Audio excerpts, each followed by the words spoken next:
भगवती शिक्षक प्रशिक्षण महाविद्यालय की ऑनलाइन क्लासेज में आपका स्वागत है। आज का मेरा विषय शैक्षिक अध्ययन प्रकरण शैक्षिक अध्ययन का अर्थ, उद्देश्य, महत्व एवं लाभ, कक्षा एम.एड प्रथम सेमेस्टर। मेरा नाम doctor Laxman Kumar Gupta, assistant professor. शैक्षिक अध्ययन का अर्थ। शैक्षिक अध्ययन वह प्रक्रिया है जिसके द्वारा शिक्षा और शिक्षण विधियों की विश्लेषणात्मक समीक्षा की जाती है। क्योंकि शैक्षिक अध्ययन शिक्षा का अध्ययन होता है, इसमें शिक्षण विधियों और उन प्रक्रियाओं को समझा जाता है, उसका विश्लेषणात्मक समीक्षा की जाती है ताकि हम शिक्षा के अंतर्गत बालकों को वो ज्ञान देकर उस ज्ञान को वो प्राप्त करें और ज्ञान को भावी जीवन में वो उतारें। हमारे ये विषय शैक्षिक अध्ययन का ऐसा विषय है जिसमें विभिन्न प्रकार की शिक्षण विधियों का ज्ञान इसमें दिया जाता है। शिक्षा क्या है, इसके अर्थ को बताया जाता है।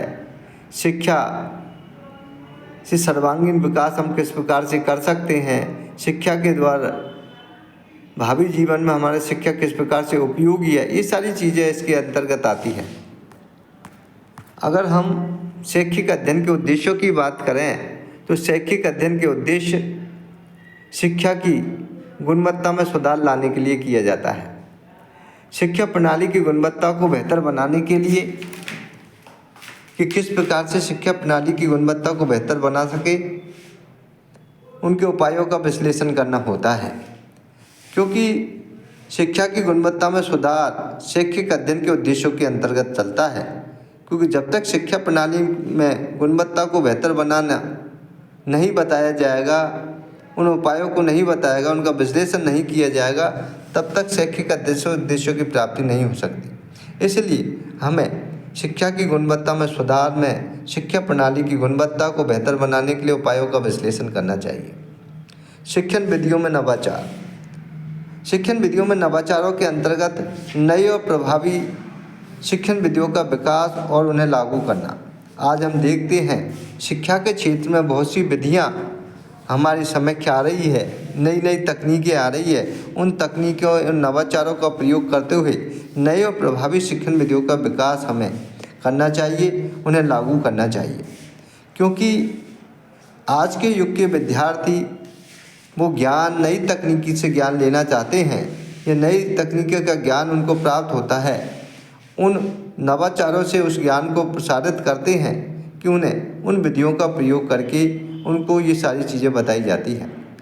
अगला है छात्रों की मानसिकता और विकास। छात्रों के शारीरिक और मानसिक विकास की समझ भी शैक्षिक अध्ययन के उद्देश्यों से प्राप्त की जा सकती है।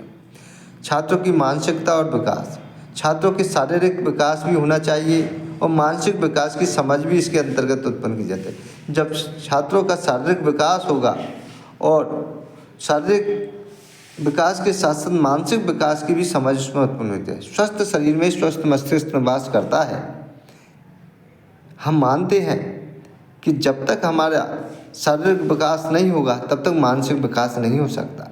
तो शैक्षिक उद्देश्यों का सबसे अहम बात है कि छात्र में इस प्रकार से ज्ञान उनको दिया जाए, उस प्रकार से शारीरिक ज्ञान उनको दिया जाए, मानसिक ज्ञान उनको दिया जाए, ताकि वो छात्रों की मानसिकता का विकास उनमें हो सके और अच्छी मानसिकता का ज्ञान उनको प्राप्त करके समाज का अच्छा निर्माण कर सके, अच्छा नागरिक वो बन सके।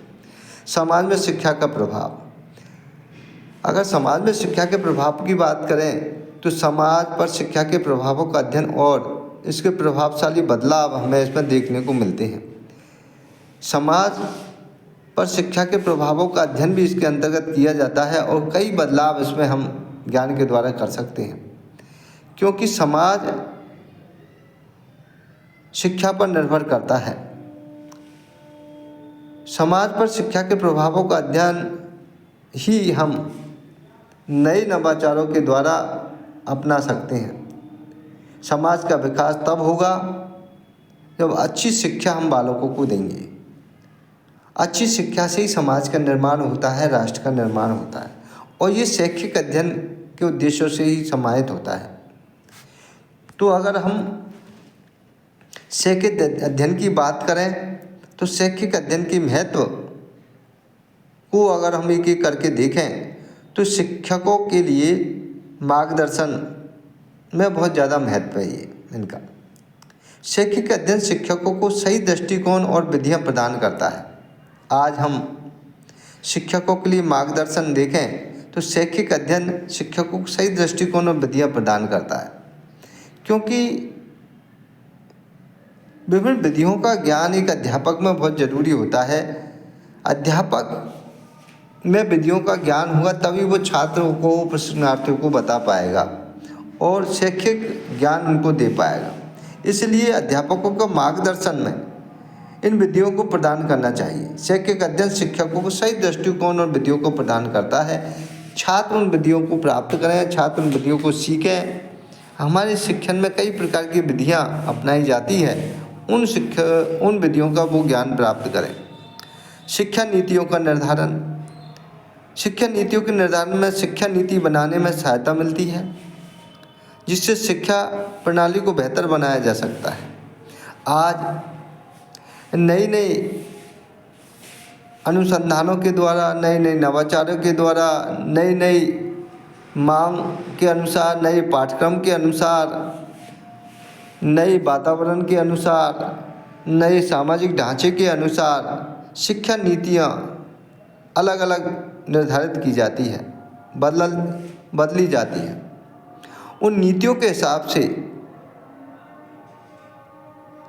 उनका निर्धारण शिक्षा नीति बनाने में सहायता मिलती है, जिससे शिक्षा प्रणाली में बेहतर बनाया जा सके। प्राचीन समय की नीतियाँ वर्तमान समय की नीतियों में बहुत ज़्यादा अंतर है। आज नई नई विकास, नई नई नवाचार शिक्षा में हो रहे, उन नीतियों के अनुसार सरकार के द्वारा, राज्य सरकार के द्वारा, केंद्र सरकार के द्वारा इस प्रकार की नीतियाँ बनाई जा रही है ताकि विद्यार्थियों को सुलभ एवं अच्छी शिक्षा प्राप्त हो सके, नई नवाचारिक शिक्षा प्राप्त हो सके, नई तकनीकी शिक्षा प्राप्त हो सके।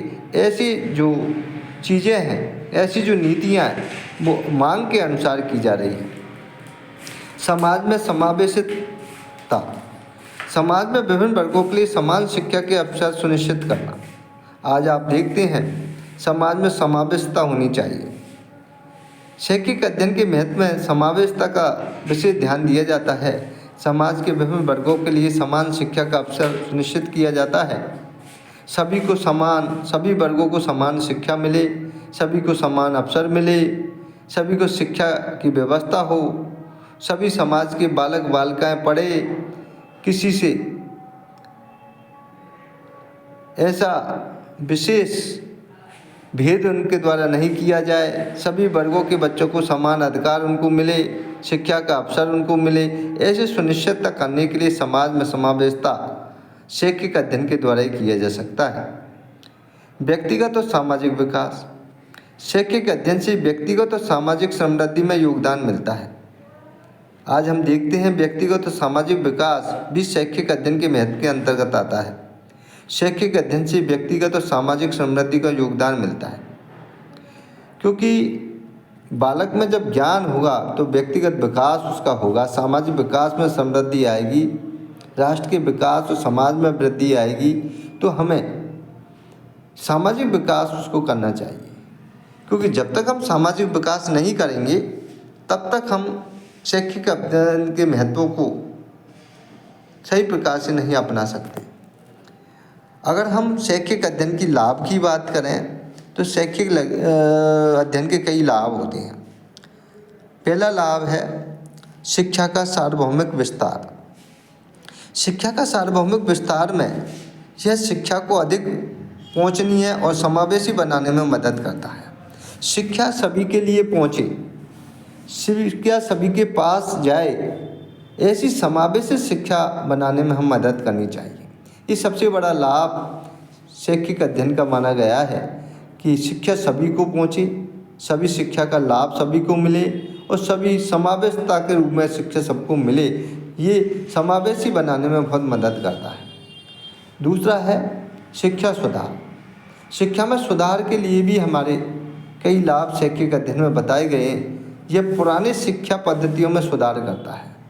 आप देखते प्राचीन समय की शिक्षा पद्धतियाँ पुरानी हो चुकी है, उनमें बदलाव लाने के लिए उन प्रक्रियाओं पुरानी शिक्षा पद्धति में सुधार और बदलाव की प्रक्रिया को जन्म देता है, क्योंकि शिक्षा में कई प्रकार के सुधार की आवश्यकता हो। आज के समय के अनुसार, आज की मांग के अनुसार, आज के प्रशिक्षणार्थियों की आवश्यकता के अनुसार, विद्यार्थियों की आवश्यकता के अनुसार या अध्यापकों की आवश्यकता के अनुसार पुराने शिक्षण पद्धतियों में सुधार और बदलाव की प्रक्रिया को इसके अंतर्गत जन्म दिया जाता, जन्म देना होता है। तो ये भी एक बात बताई गई है कि उनमें प्रक्रिया में बदलाव। अगला है प्रभावी पाठ्यक्रम विकास। प्रभावी पाठ्यक्रम विकास में शैक्षिक अध्ययन में प्रभावी और सुसंगत पाठ्यक्रम का निर्माण होता है। इसके द्वारा हम प्रभावी पाठ्यक्रम का विकास कर सकते हैं। शैक्षिक अध्ययन में प्रभावी और सुसंगत पाठ्यक्रम का निर्माण होता है। ऐसे पाठ्यक्रम का निर्माण करें जो शैक्षिक अध्ययन से अच्छा ज्ञान विद्यार्थी प्राप्त कर सके, ऐसे पाठ्यक्रम से अच्छा ज्ञान विद्यार्थी प्राप्त कर सके, उस पाठ्यक्रम का अच्छा निर्माण करते हुए समाज के लिए लाभप्रद हो, सबके लिए लाभप्रद हो। तो ये भी एक बहुत बड़ा लाभ इसके अंदर माना गया है। शिक्षक प्रशिक्षण के लिए भी इसका लाभ है। शिक्षक बेहतर प्रशिक्षण प्राप्त करते हैं। इसके अंतर्गत जो शिक्षक होते हैं वो अच्छे से अच्छे प्रशिक्षण प्राप्त करते हैं, जिससे वे अधिक प्रभावी ढंग से शिक्षा प्रदान कर पाते हैं। क्योंकि हमारा जो शैक्षिक अध्ययन का लाभ है वो शिक्षण प्रशिक्षण के लिए बहुत ज़रूरी है। इससे वो बेहतर प्रशिक्षण प्राप्त करें और अधिक ढंग से अच्छी शिक्षा प्राप्त करते हुए समाज में अच्छा नाम रोशन करें। ये सबसे बड़ा एक लाभ शैक्षिक अध्ययन का माना गया है। अगला है निष्कर्ष।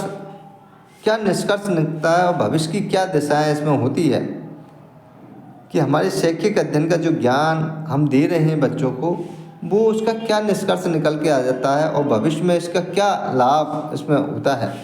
तो शैक्षिक अध्ययन का विकास शैक्षिक अध्ययन को निरंतर बदलते समाज और समय के साथ अनुकूलित करना आवश्यक है। आज हम देखें शैक्षिक अध्ययन का जो विकास है हमारा, तो उसको निरंतर बदलते समाज और समाज के लिए अनुकूलित करना आवश्यक है। हमें समय के अनुसार बदलना अति आवश्यक हो जाता है। जिस प्रकार से समाज बदलता है उस प्रकार से मांग होती है, पूर्ति होती है, उसके लिए पूर्ति करनी होती है। तो नई नवाचारों के द्वारा, नई नीतियों के द्वारा, नई ज्ञान के द्वारा, नई विधियों के द्वारा हमें उस प्रकार की शिक्षा प्रशिक्षणार्थियों को दें ताकि वो भविष्य में उनके लिए वो उपयोगी आ सके। आधुनिक तकनीकों का समावेश। आज हम देखते हैं आधुनिक तकनीकों का समावेश भी शिक्षा में नई तकनीकी और डिजिटल संसाधनों का समावेश करना है। आज आधुनिक तकनीकों का समावेश हमारे समाज में, हमारे विद्यालयों में, हमारे महाविद्यालयों में किया जा रहा है। नई नवाचार, नई तकनीकी के माध्यम से नई शिक्षा तकनीकी के और डिजिटल संसाधनों का समावेश ज़्यादा से ज़्यादा हो रहा है। आज विद्यार्थी ऑनलाइन क्लासेज ले रहे हैं, प्रोजेक्टर के माध्यम से, स्मार्ट बोर्ड के माध्यम से, विभिन्न प्रकार के अध्यापक भी पीपीटी बना कर डिजिटल संसाधनों से, आधुनिक तकनीकों से, नई शिक्षा की तकनीकों का प्रयोग करते हुए शिक्षा ज्ञान प्रदान करते हैं। तो ये एक बहुत बड़ी बात हमारे भविष्य दिशा के लिए उपयोगी होती है। तो ये भी एक इसके अंतर्गत निष्कर्ष के रूप में बताया गया। समाज में बदलाव की दिशा। शैक्षिक अध्ययन का उद्देश्य न केवल शिक्षा को सुधारना है बल्कि समाज में सकारात्मक बदलाव लाना भी है। आज हम देखते हैं समाज में बदलाव की दिशा को बात करें तो शैक्षिक अध्ययन का उद्देश्य न केवल शिक्षा में सुधार करना नहीं है कि हम शिक्षा में ही सुधार करें, बल्कि समाज में सकारात्मक बदलाव भी हमें लाना है। क्योंकि हमें पढ़ाई के द्वारा केवल ज्ञान प्रदान नहीं करना, पढ़ाई से हम समाज में सकारात्मकता बढ़ाएं, समाज में अच्छा वातावरण उत्पन्न करें, समाज में प्रेम और स्नेह की भावना विकसित करें और बालकों को अच्छा नागरिक बनाएं ताकि वो देश और समाज के लिए लाभ प्रदान कर सके, उपयोगी हो सके। शिक्षा का मतलब ही यही है, बालकों को ऐसी शिक्षा, ऐसी तालीम दें ताकि बालक अच्छे समाज का निर्माता बने, अच्छे राष्ट्र का निर्माता बने, अच्छे हमारे समाज में रह कर के अपने कर्तव्य का निर्वाह करे, नियमों कानूनों से चले, लोगों को अच्छी प्रकार से अपनी बातों को समझाएं, समाज का अच्छा विकास वो करें, तभी अच्छा नागरिक वो कहलाएगा। इसलिए समाज में बदलाव की दिशा में अगर हम शैक्षिक अध्ययन के उद्देश्य न केवल शिक्षा में सुधार करना है या सुधारना है, बल्कि समाज में सकारात्मक बदलाव लाना भी एक सबसे बड़ी बात होती है। तो आज मैंने आपको ये जो शैक्षिक अध्ययन की जो वीडियो है वो बनाई और ये आपको पसंद आई होगी। नमस्कार, धन्यवाद।